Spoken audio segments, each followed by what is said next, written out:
Hello beauties and welcome back to my corner of the internet. If you are new here, then my name is Mariah, also known as Live Life's Beauty, and I'm so glad that you have found me. And if you are a returning subscriber, then thank you so much for joining me again on another video. So in today's video, we have my August monthly makes. In this video, I show you the projects that I have made this month, and I just talk a little bit more about them. So I'm happy to report that this month we do have projects to show you, and the first project I have to show you is this two-piece set. Now, this two-piece set was made for my friend's birthday. She had a meal for her birthday and I really wanted to make something because I have so many projects that need to be made, and I thought rather than going and looking for something in the shops, let's get making. I can't remember the patterns off the top of my head, but I'll definitely put them on the screen of the patterns that I used. So for the trousers, I used this pattern, and for the top, I used this pattern. Actually, this was the inspiration that I was going for, but as I put out my fabric, I quickly realized I didn't have enough material to make this inspo kind of exact. I mean, it wasn't really going to be exact anyway, but exact as it could have been.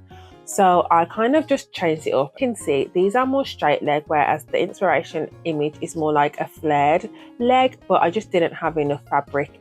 And then for the top, it's kind of like peasant blouse top, I'd kind of describe it as, but not with the elastic around the neck hole. First of all, I'm going to talk about this material. When I first bought this material, it was like kind of like an almost ultra violet kind of material, and I put it through the wash and I put it through the dryer, and then it dulled down to this color.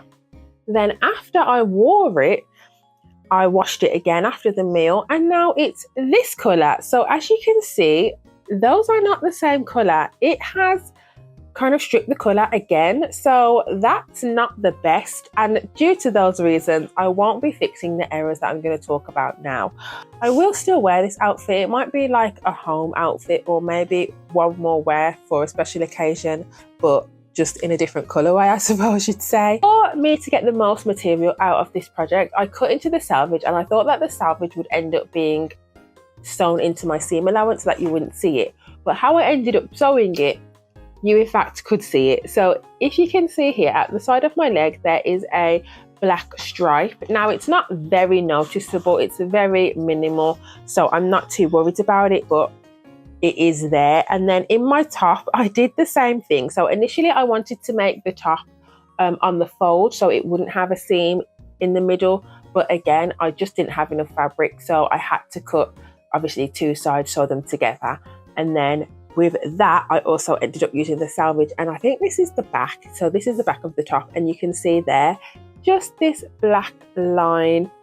That is also the selvage of the material. So that was not the best, but you know, I'm still gonna wear it. And then with the pants, I ended up doing a folded over hem, and then I realized that I didn't like it. So when I took it out, you can see the previous stitch line. So this material is one of those that will leave marks if you unpick things, so it's best to, you know, do as best of a job that you can. And then I was going to do a lettuce hem at the bottom of the trousers, but because they were so straight legged, I just didn't think it would look good, and I didn't want to have the extra weight of like a rolled hem, so I just left it. So far it hasn't frayed or anything. I'm not sure if this material eventually will, but like I said, due to, you know, it fading in color every time I wash it, I'm not going to do those alterations of, you know, finishing off the hems. I'm just going to leave it how it is and call it a day.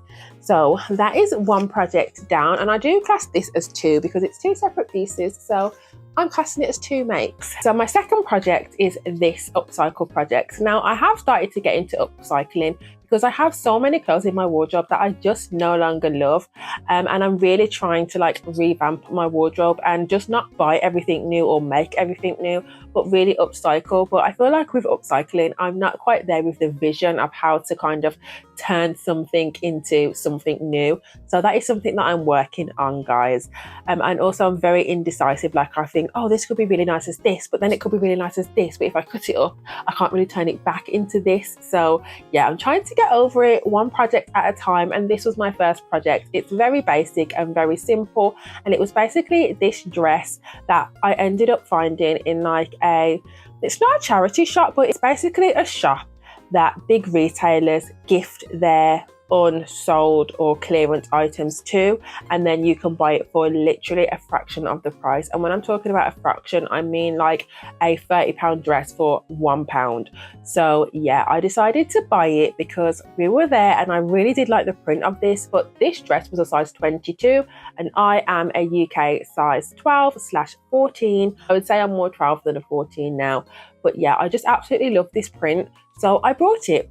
And I just basically really wanted some new skirts for the summer, some really long floaty skirts. So I ended up turning it into this. Now, it's nothing original, nothing out of the box, but for me it was. And I did have the material for the top still left over, and I'm just thinking out what to do with that, because as I'm going through these upcycles, I really want to make things that I'm actually going to wear and not just make something that, you know, is just to use up the fabric. I don't really like backless things or halter neck things. It's not really my preferred style.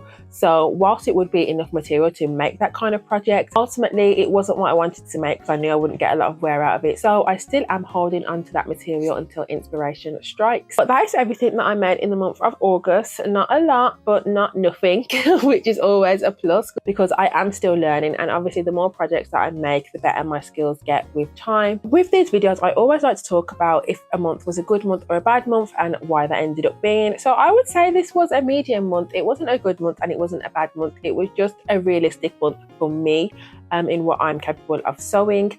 And I would say that is definitely because we had the school holidays. My kids were home for the whole 6 weeks holiday. I definitely thought I'd have more days where they'd be doing sleepovers and stuff, but that just did not happen.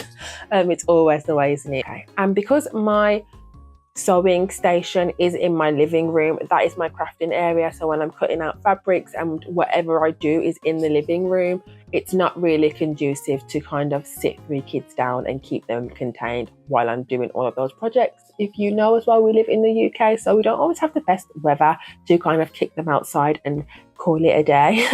But yeah, if you live in the UK and you've had your children at home, do let me know how many projects you've managed to get done. If you had a 0-month project like I did last month, or if you've managed to actually get more than you thought you could do accomplished through these 6 weeks holidays.